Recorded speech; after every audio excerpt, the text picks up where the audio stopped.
I hope Elsie is available. If you can just come. And there she is. I'll hand over to you now, Elsie. Thank you.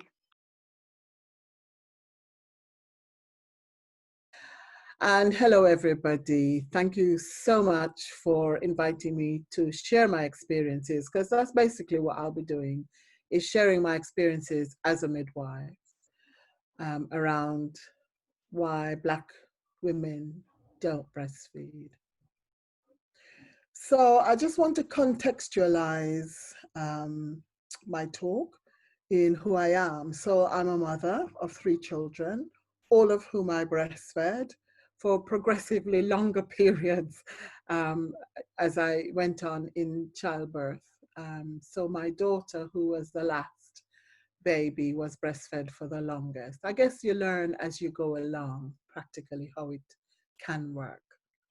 So my learning comes from being a mother. It also comes from being a midwife. I'm totally devoted to breastfeeding and breast milk. And I don't think in my career I have ever advised a woman to not breastfeed, to be honest. I also am part of a conversation group called Midwifery Conversations.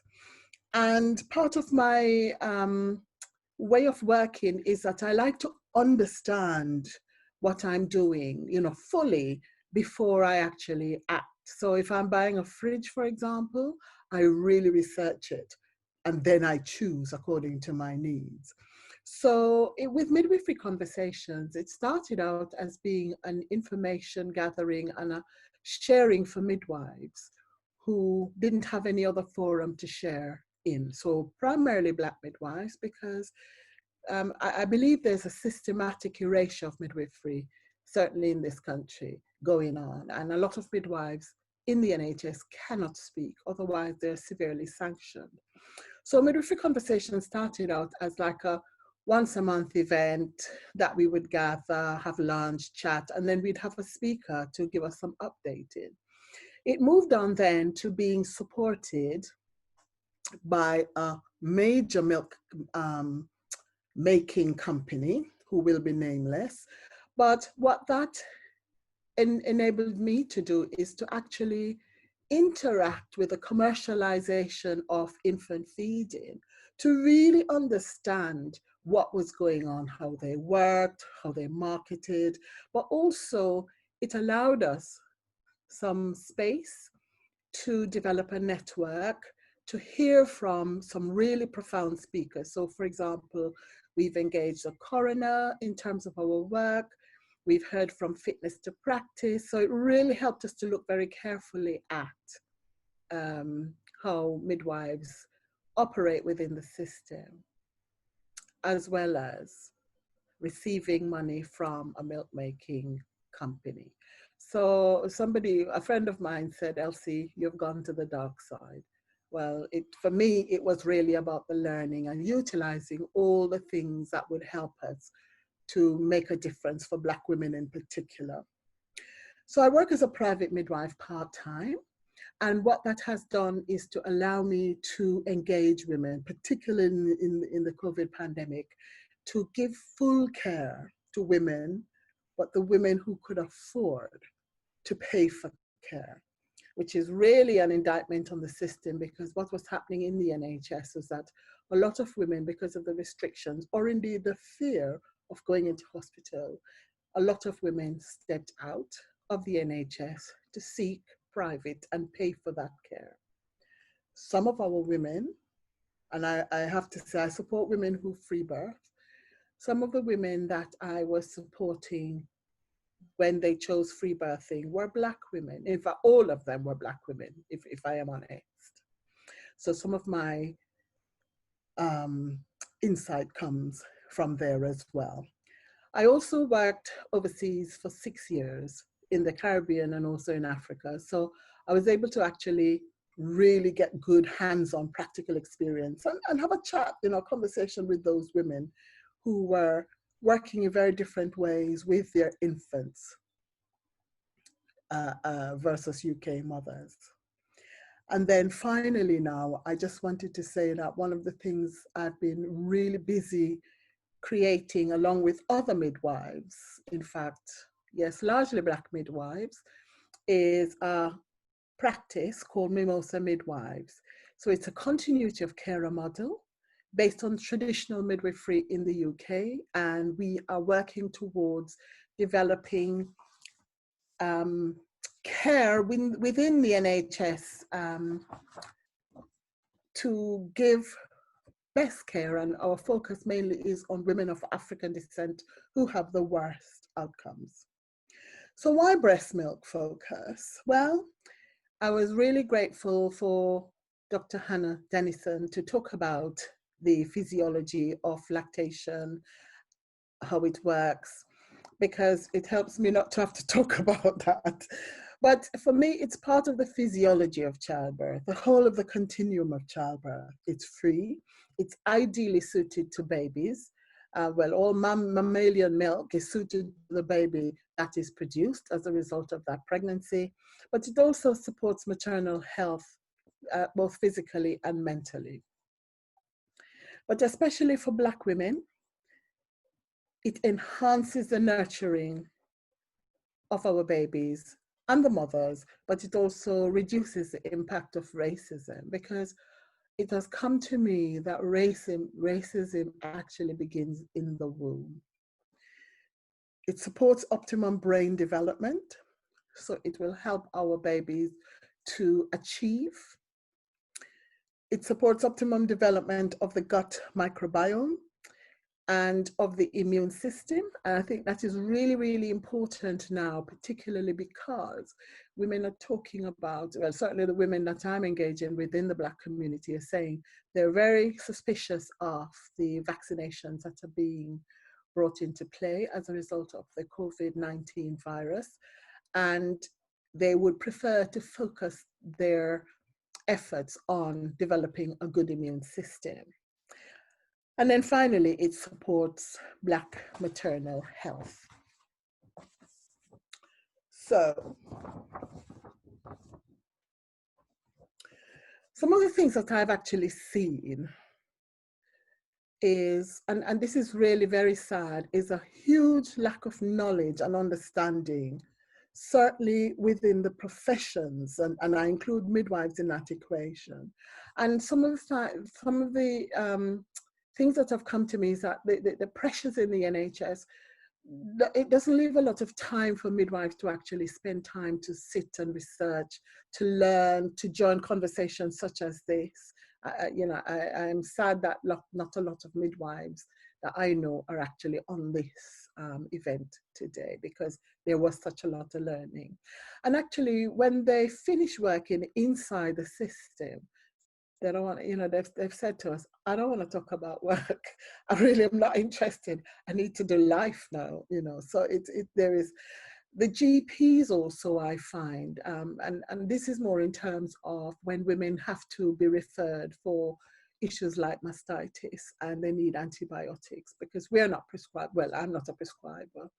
A lot of GPs haven't got the knowledge to hand about what antibiotics can work with breastfeeding and what other things there are to help women when they have issues around breastfeeding, cracked nipples in particular, and mastitis. The mums, I also find, haven't got a lot of information. They don't have a lot of understanding about how it works. So I used to do a bit of volunteering with a large company who would have evenings to sell products. Actually, that's what they were doing, increasing the footfall in their stores. And as they would invite other professionals to come in to spend time. So I spent a lot of time talking about infant feeding, and where women would come for information, they were saying things like, I'm thinking about breastfeeding. Well, that's kind of not the first step. Well, it could be the first step really, but clearly they're on, they start off on a very on confident footing around feeding, because I guess they haven't seen anybody feeding, nobody is fed in their family, so they don't understand. And we don't see people in the, out on, in our daily travels, we don't really see people feeding. So they don't have a lot of knowledge. They also are not able to garner the knowledge they need around infant feeding, simply because the time pressures inside the NHS, where they would interact with midwives, doulas, workers who are dedicated to breastfeeding to give them that knowledge. Partners, I also find, and other members of the family who are really critically important in supporting the woman with feeding, they often certainly don't have the knowledge either. A lot of people don't understand the very delicate balance um, involved in feeding, the need for people to be relaxed, to be confident, and even when things are becoming a bit wobbly, to work with the person to support them. So often you find some of the language that people use, they're saying things like, oh, you're using, and I'm sure we've all heard it, the baby is just using you as a dummy, when in fact the baby really needs to increase the milk supply because it's having a growth spurt. That milk looks a bit weak, so we're looking at cow's milk and comparing breast milk to cow's milk and these sorts of things. And the actual damage that we're doing to the woman's psyche in terms of undermining her confidence, reducing her breast milk supply, and encouraging her to use other sources of milk to feed the baby. Then I know Shafia spoke a lot about dads, what I would say, and others who are wanting to be involved in the feeding. I see that a lot, and I kind of, in a way, understand it, because men are now getting more involved in supporting the infant's well-being. They're doing a lot of skin to skin with the babies, certainly at birth and otherwise. They're helping the women, they're pushing the prams and so on and so forth. But the feeding part of it is, they want to be involved. And because there are breast pumps being sold and bought in large numbers, they don't understand the difference between a baby to the breast and a pump to the breast. And the pump is not, it's not necessarily an aid so that people can help. It's actually an aid for something else, to support the woman with feeding, rather than to support the dad or other people to feed. So a little bit more now about the time pressures in maternity care. So I don't work in the NHS. I work alongside it. Sometimes we have to go. I haven't been able to go really with this pandemic situation here. But the volume of maternity care now, the increased tasks that have been added to midwives working. So instead of working with women in a woman-centered way, they're working with computers, algorithms, data processing, ticking the boxes of policies and so on. And the reduction in actual attention and hands-on woman care is diminished. And this happens in the antenatal period. So we see it when women now go for their antenatal care. They have less time. They also have less visits. And then we have the fragmentation of the care. So a woman, and I saw this on an NHS web page for a trust, the woman, they promote continuity of care. However, what they said on the site was that a woman could possibly see 10 different midwives for her 10 different antenatal care appointments. So, and that was for a first-time mom. When we come to the labor, what we have is that the labor is rushed. Women are no longer allowed in the main to progress at their own pace. And labor is a very funny thing. It stops and starts. It behaves in ways, the normal labor behaves in ways sometimes that we don't really understand. And we've just had a birth at home recently, my colleague and myself, Yvonne White. And if we were not grounded in physiology, we would have perhaps asked that woman about transferring in. but her labor was completely physiological, normal, and it was a stop and start situation, a ramping up of contractions and then the diminishing. And in the end, she birthed normally. It was just her way of birthing. There was no need for us to hurry her through the whole, the first, if you define labor in terms of first, second, and third stage, there was no need for us to hurry her. And this is not necessarily what happens in a main unit. Women are hurried, they're given extra oxytocic drugs, which speeds up their labor. And so it actually diminishes some of the time that women's bodies have to prepare to lactate. Postnatally, situation is the same. They don't have a lot of time on the labor ward, say, for example, after the birth, to have that skin to skin in a timely way, and then rushing to wash, finish the notes, and transfer the women up. Then they go home, very little help. They may see a midwife once, sometimes it's a telephone visit, and then another worker. There's a lot of task shifting. I mean, I am a midwife. I'm a trained midwife. I've been a midwife for a very long time. I'm also a trained doula. And I did doula training because I recognized at the time I returned to the UK that there was something that was very harsh and very technological about midwifery care. But learning from the world of doulas, the return to woman-centered support, very, very important in terms of helping the woman to nurture her baby and herself, developing the next generation and the society in which we all want to live. What we found, though, is that because women have recognized it and the commissioners of services have recognized the need, they have created roles to support, which is great for women. But there is always a flip side. There's a kind of diminishing of the midwife, the role of the midwife. So we have really great healthcare assistants, breastfeeding workers, doulas who support breastfeeding, which is fantastic for the women. They really need it because without that, they would not have the support that they do have now. So marketing. Marketing is one of the hugest barriers to our women breastfeeding. We all want the best for our babies, and a lot of women don't recognize the fact that what we're doing is succumbing to marketing, social media, advertising, our neighbors who are doing this, that, and the other in terms of following the marketing world. Milk companies are so powerful.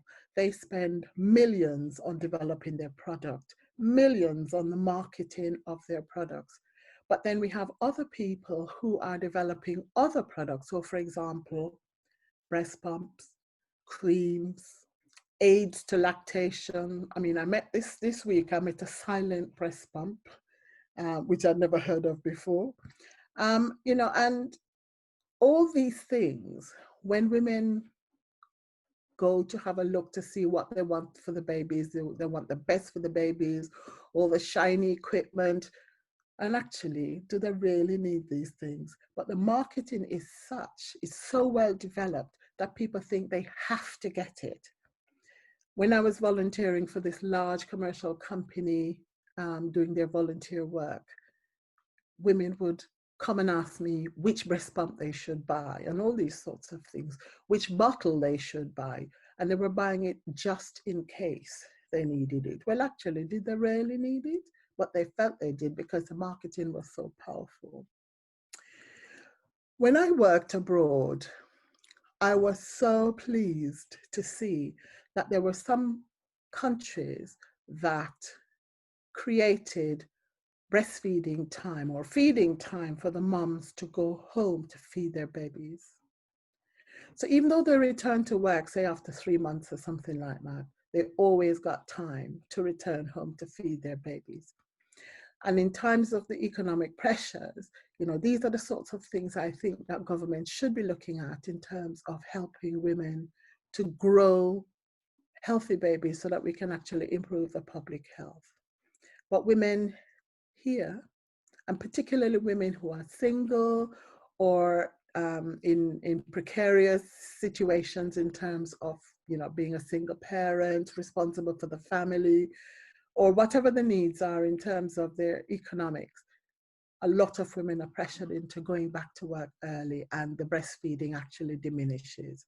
A lot of places do not provide space for women to pump and store their milk. So there is no encouragement there to breastfeed. And I guess old people always sit at the bottom of the equation. Now, one of the things that came to light for me, certainly within the pandemic, were the women who had been reported to statutory services. So, for example, women who had been reported to social services as a result of free birthing. All of the women that I'd supported who were reported to social services and had social services interfere in their, well, not interfere, but come to make an assessment of the situation, were so frightened that they all turned to bottle feeding. Their milk, I mean, I was supporting them to feed their babies well, but they felt very strongly. And you know, how do you, I mean, I'm not in the business of coercing women, but, you know, women who had really good milk supply, they just suppressed their milk and went on to bottle feeding, because what they didn't want was somebody weighing the baby and threatening to take the baby out of their hands, or, you know, keep coming back. What they needed to do was just that the baby was growing, the baby was putting on weight, so the social services or whatever, whoever would actually come out of their lives and allow them. We also have a situation sometimes where, because women are not having good support, the babies become dehydrated, they fail to gain weight, or in fact they lose more than 10% of their birth weight. And that then requires a referral into the hospital for review and action by a pediatrician. And inevitably what happens then is that the babies are complemented. So they would encourage the feeding, but they would have to complement the babies with artificial milk. And for me, that is like, the beginning of the end of breastfeeding, unless they're very lucky and get the support to actually, when the baby actually recovers, to return slowly to entire breastfeeding. But some of that process actually undermines the woman's ability to be confident and to breastfeed her baby.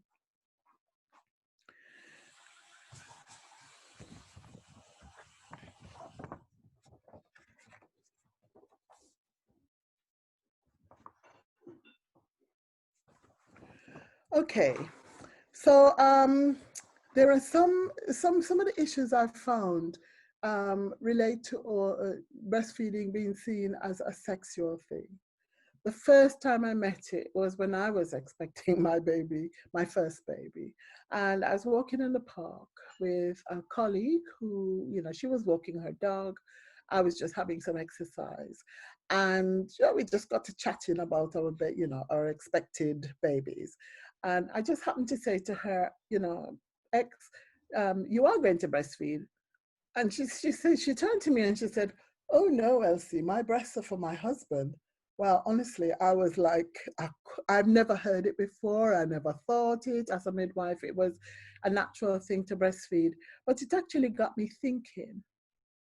And then some years later, I had gone to the Freud Institute to take part in a lecture, an evening lecture.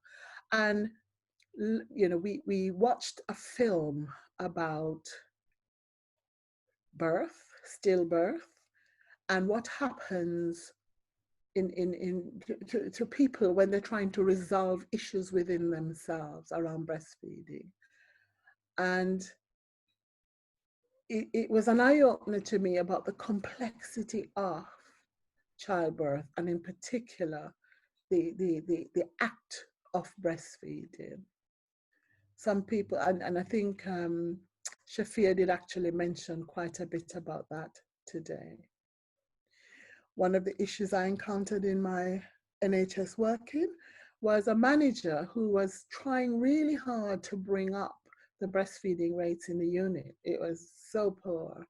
And she started off by saying, oh, as long as the baby licks the breast, you can actually tick the box. So that actually put the stats up really high for initiation of breastfeeding. But the behind the scenes things about the sustenance of breastfeeding was completely lacking because the midwives didn't have time. We didn't have sufficient support workers to help with the sustenance of breastfeeding. And then when the women went home, you know, things just went, you know, from bad to worse. And a lot of women ended up bottle feeding. So what we have certainly in the locality at that time was very high rates or very small rates of breastfeeding.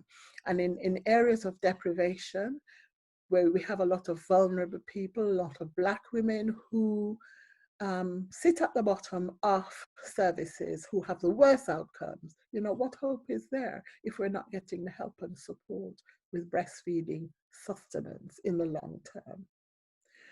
So the volumes of babies with referral for dehydration, the raising of the complementary feeds and leading to the fall in people's lactation and undermining their ideas about feeding, that the baby is just using you as a dummy and not recognizing how it is that,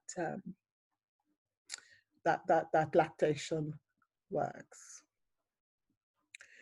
We've had women who've been referred to the police, who've had police knocking down the door or threatening to break down the door. We've also had health visitor interaction. So the health visitors also are not always supportive of the women's ability to breastfeed. So for example, one of the things that I spend a lot of time on is how we manage sudden infant death and breastfeeding. So the sudden infant death advice on breastfeeding is that women, they put their babies to sleep on the back. When they actually have to feed the babies, they have to be upright. There's nothing to support co-sleeping or safe co-sleeping. And I actually know that it is supported by UNICEF and not supported by the large variety of workers that we have. So a lot of women are told not to co-sleep. As a midwife, I focus on safe co-sleeping. So you talk to women very carefully about co-sleeping.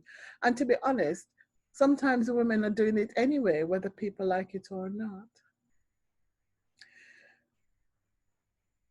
And I also try and give them the leaflet from UNICEF that supports that, so that it's not just coming from my mouth, that, you know, there are other people out there who are recognizing that between the hours of 9 p.m. and 2 a.m. is when the milk is best produced. And those are the time when women are tired, the milk supply is low coming up to nighttime, and they just need the support to help that to happen. So COVID has had its pros and it also has had its cons. The cons are around the less ability for people to actually have hands-on care from the people who would support breastfeeding. Certainly for myself and my colleague, what we have found is that women have come out for continuity of carer. We've been able to give that, to integrate good breastfeeding support within that, and to also note that a lot of women then prevented free-for-all visiting after baby was born, and that has actually supported the breastfeeding. So just to close, I am about continuity of carer, and in particular cultural safety. And cultural safety is really the benchmark that produces the environment which is safe for people.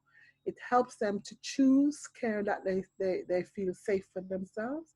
It recognizes that there are issues of power within maternity care that they need to consider and to find ways to ameliorate those. So Thank you very much. I might have gone over my 20 minutes, but I hope it was clear and personal.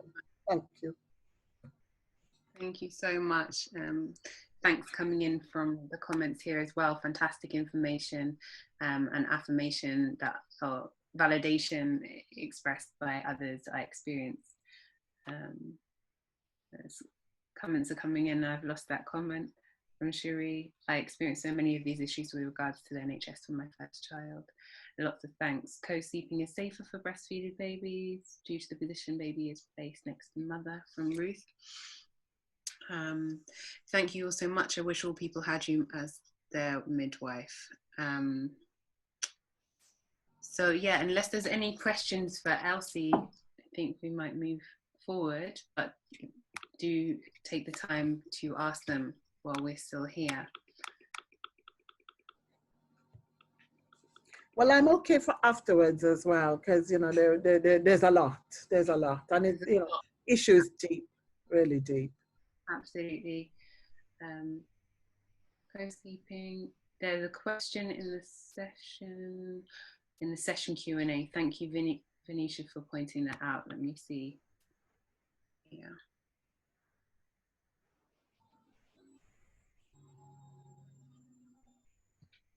I'm not seeing a question here. If anybody would like to flag it to me. Yes, someone's requesting contact information, Elsie. Okay, so I'm going to put that in the chat now. Okay.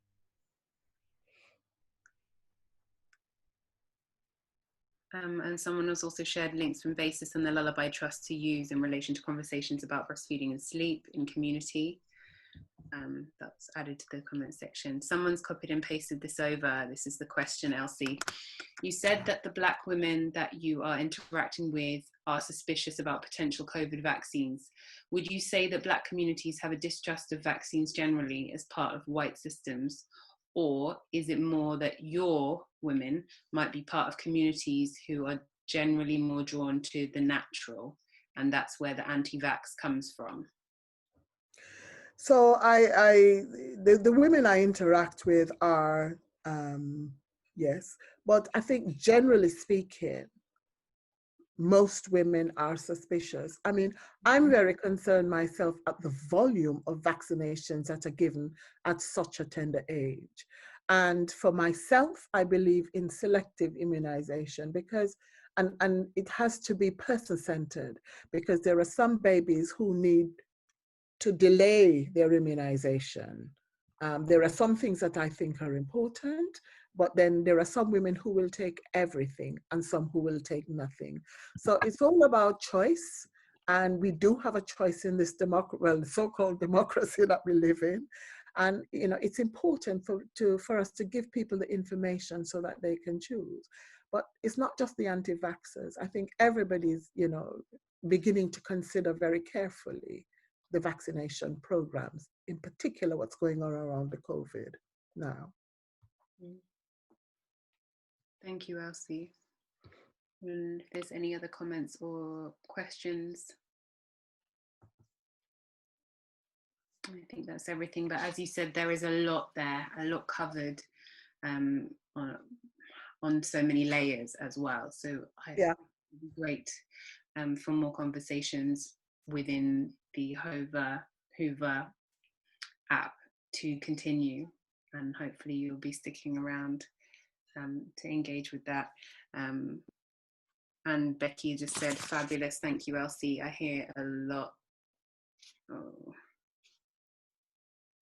I can't see it here, but a lot from something unsafe from your clients, from her clients, and this is dangerous. Maybe a lot of feedback on the same, so more similar experiences being shared. So thank you so much again, Elsie, for what you shared.